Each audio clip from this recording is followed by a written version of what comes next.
अरे क्या है? वैसे एक तो बात है, क्या?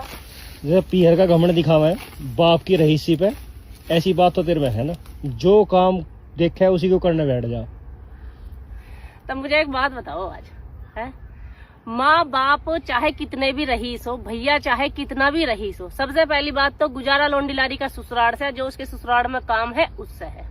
और जो ये माँ बाप की रहीसी पे या भैया की रहीसी पे घमंड दिखावे, तो ना तो माँ बाप उम्र पूरी करें ना भैया करे, बस इतना हो सके कभी चले गए छठे चमास तो एक आध जोड़ी लत्ता चाड़ बना दिया किसी ने, इतना ही हो सके।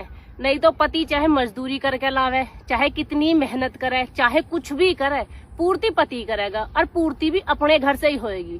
तो इसमें घमंड दिखाने की क्या बात है भाई? पीहर का मेरे पीहर यानी और मेरे पीहर यानी, कभी भी घमंड दिखाना हो ना तो अपने आदमी की मेहनत की कमाई पे दिखाओ, कभी भी माँ बाप के और भैयों के पैसों पे घमंड मत दिखाओ। बाजी कहे मेरे भैया पे इतनी जमीन है, इतनी जमीन है, फलाना है, फिर भैया जोतने बोने को दे देगा, या कभी हारी बीमारी आएगी, दुख तकलीफ होएगी, भैया दे देगा जमीन बेच के। वही तो एक घमंड होता है, उसी को तो कहते हैं घमंड। तो उस बात का घमंडी क्यों करना जो चीज अपनी है ही नहीं? हमें तो इतना पता हमारा आदमी मेहनत से मजदूरी से कमा के ला रहा, उसमें हमारी पूर्ति और उस पर हमें घमंड है।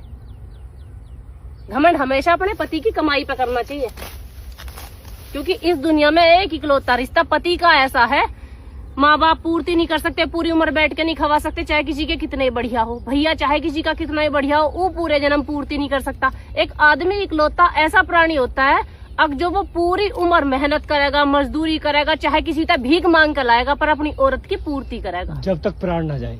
हाँ, जब तक प्राण न जाए जब तक ही करे, आदमी नहीं छोड़ता ऐसे। और जो निखद हो उनकी तो मैं कह नहीं रही, मैं आदमी की बात कर रही हूँ।